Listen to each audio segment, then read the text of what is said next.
All right, everyone. It's Shane here, back for another deep dive. Got the insightful Erica with me. Always a pleasure. You know we love hitting the road with Kecia from Kecia's Tour Life. Her blog takes us on these amazing musical Yeah, adventures. she always finds the coolest events. This time, it's a concert that's got me craving those classic 80s beats. Ooh, 80s beats. All right, what do we got? We're diving into the world of freestyle with Kecia's experience at the Freestyle Free for All concert. It was in Rosemont, Illinois. Sounds like a blast. Picture this. November 8th, 2024. Rosemont Theater is buzzing. The stage is set for a massive freestyle extravaganza. Freestyle extravaganza, I like it. But what exactly sets this kind of concert apart? It's not just a random collection of 80s artists, right? Not even close. This lineup was stacked. Over 15 artists. Wow. Some massive names that practically defined the genre, and others that even Kecia was discovering for the first time. So cool. It's like a living, breathing history of freestyle, all packed into one incredible night. That's fascinating. So we're not just talking about individual performances here, but a curated experience that traces the evolution of a whole musical genre. Exactly. That adds a completely different dimension to the concert. And for a lot of people in the audience, this concert was a total time machine. It took them right back to the 80s, I bet. with all the memories and emotions tied to those songs and artists. You know, that time machine aspect? It's something I find incredibly powerful about music.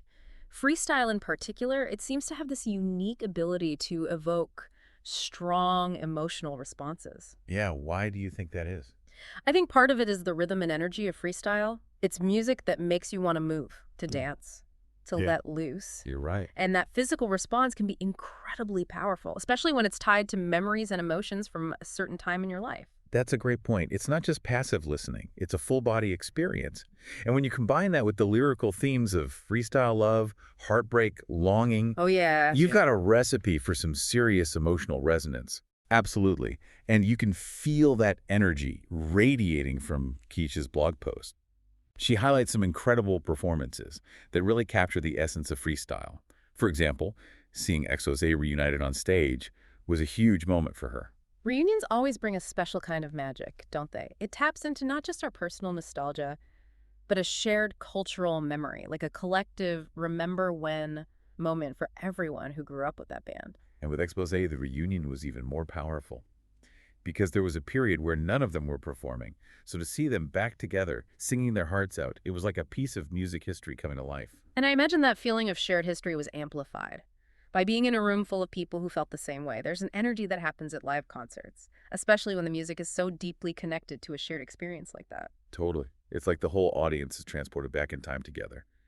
And speaking of iconic freestyle artists, Kecia also got to see Lisa perform. She was super excited about that one, although there was a tiny snag. Oh, what happened? Did Lisa have a wardrobe malfunction or something? Not quite that dramatic. But Lisa didn't sing All Cried Out, Oh, no. which was a bit of a disappointment for Kecia. She was ready to belt it out. I can understand that. All Cried Out is such a classic Lisa track. It's interesting, though, that she chose not to perform it. That song, with its powerful vocals and those soaring synth lines, was a defining track of 1980s freestyle. It makes you wonder if there's a reason behind that choice. Maybe she's focusing on different material now. Or perhaps she wanted to showcase some lesser-known tracks. That's what I love about artists who have a long career. They're constantly evolving, experimenting, reinterpreting their own work. It keeps things fresh Yeah. for both the artist and the audience. It's that artistic journey that keeps things interesting, right? And even without All Cried Out, I bet Lisa still delivered an amazing performance. Oh, absolutely. Kecia raved about it. And speaking of powerful vocals, she was completely blown away by Brenda K. Starr's performance of I Still Believe. Now that's a song that can stop you in your tracks. Such raw emotion. And to hear Brenda K. Starr sing it live, I can only imagine the energy in that room. Kecia said there wasn't a dry eye in the house. And that got me thinking about how certain songs just seem to have this universal power to connect with people on such a deep emotional level. It's true. Music can tap into something primal, something that transcends language or cultural barriers.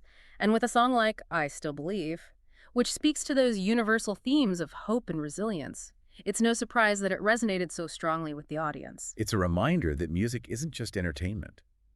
It's a powerful form of human expression.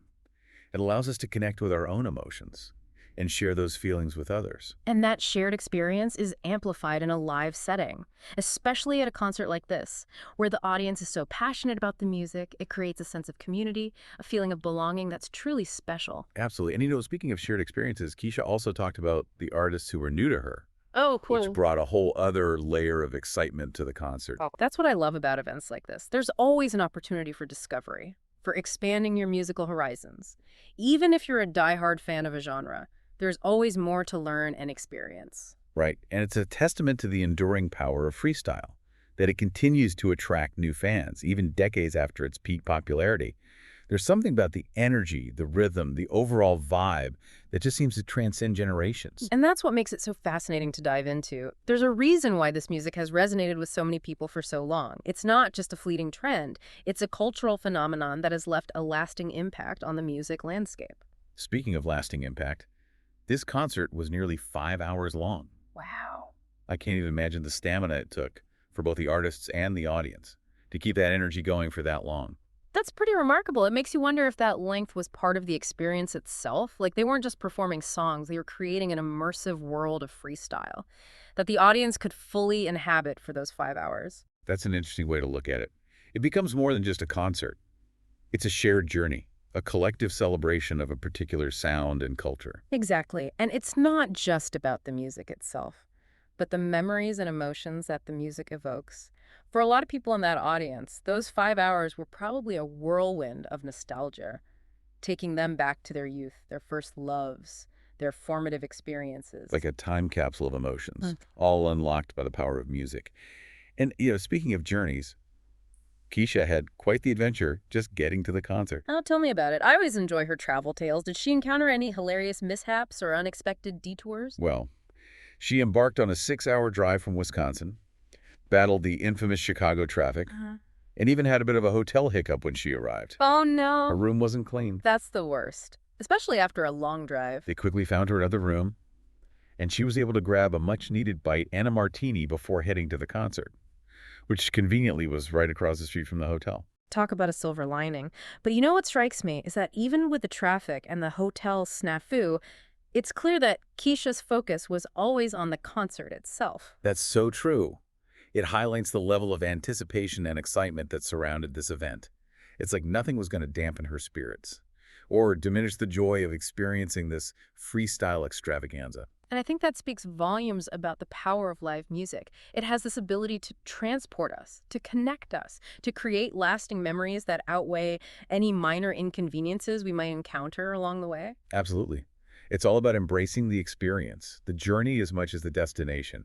And in this case, the destination was a pretty incredible one. It sounds like it. To be surrounded by so many iconic freestyle artists, all performing their hearts out, it must have been a truly immersive and unforgettable experience. I'm getting serious FOMO just thinking about it. And it makes me wonder, what is it about live music that creates such a powerful and lasting impact on us? Well, I think there's a certain magic that happens when you see and hear music performed live. It's a visceral experience that engages all of our senses. You can feel the vibrations of the music in your body. You see the passion and energy of the performers right in front of you, and you're surrounded by other people who are sharing that same experience. It creates a collective energy that you just can't replicate with recorded music. Precisely. And with freestyle, which is such a high energy and participatory genre, that shared energy must have been electrifying. You can practically feel it radiating from Kecia's blog post. It definitely sounds like a night to remember for everyone involved. And it makes me think about all the amazing concerts and live events happening all over the world, each one offering a unique opportunity to connect with music and experience its power firsthand. It's a reminder that music is more than just sound. It's a force that can bring people together, evoke powerful emotions, and create lasting memories. And that's something worth celebrating. It really is amazing how music can have such a profound impact on us, both individually and collectively. Absolutely. And you know what else is interesting about this particular concert? It highlights the evolution and diversity within freestyle itself. Oh, definitely. It wasn't just a one-dimensional representation of the genre. We had romantic ballads, like Brenda K. Starr's I Still Believe, alongside high-energy dance anthems. That's a great point. It reminds us that freestyle isn't just a single sound. It's a fusion of different musical influences, a blend of Latin rhythms, electronic beats, pop melodies, and even elements of hip-hop. It's like a musical tapestry woven together with threads from different cultures and generations. And that's reflected in the diversity of the artists who performed at this concert. Exactly. You had legendary groups like Exposé and the Cover Girls, who helped define the classic freestyle sound, alongside solo artists like Lisa, who brought her own unique flavor to the mix. And it's a testament to the enduring legacy of freestyle, that it can bring together such a diverse range of artists and audiences, even decades after its peak popularity. It speaks to the universality of the music, its ability to transcend cultural and generational boundaries. When you have a room full of people all moving and singing along to the same beat, it creates a sense of unity that's hard to describe. It's like everyone becomes part of something bigger than themselves, connected by the shared experience of the music. And that's a powerful feeling that stays with you long after the concert is over. Absolutely. It's a reminder that music can be a powerful force for connection and community. And events like this freestyle extravaganza provide a space for people to come together, celebrate their shared love of music, and create lasting memories. Well said. And, thinking back on Kecia's whole experience, it's clear that this concert was more than just a night of entertainment. It was a journey, a celebration of a genre that has touched so many lives. It was a time machine that transported the audience back to a specific era, evoked powerful emotions, and reinforced the enduring legacy of freestyle music. And it all started with Kecia's passion for music and her willingness to hit the road and share her experiences with the world. Speaking of which, we should remind our listeners where they can find Kecia and follow along on her musical adventures. Absolutely. You can find Kecia on Facebook, Instagram, TikTok, and YouTube. And of course, her blog is the ultimate destination for all things Kecia's tour life. That's right. It's keciastourlife.com, all one word. Be sure to check it out for more behind-the-scenes glimpses into the world of music and travel. And on that note, I think it's time to wrap up this deep dive into the world of freestyle. It's been a pleasure exploring this vibrant genre with you and reliving Kecia's unforgettable concert experience. Thanks for joining us, everyone. Until next time, keep the music playing and never stop exploring.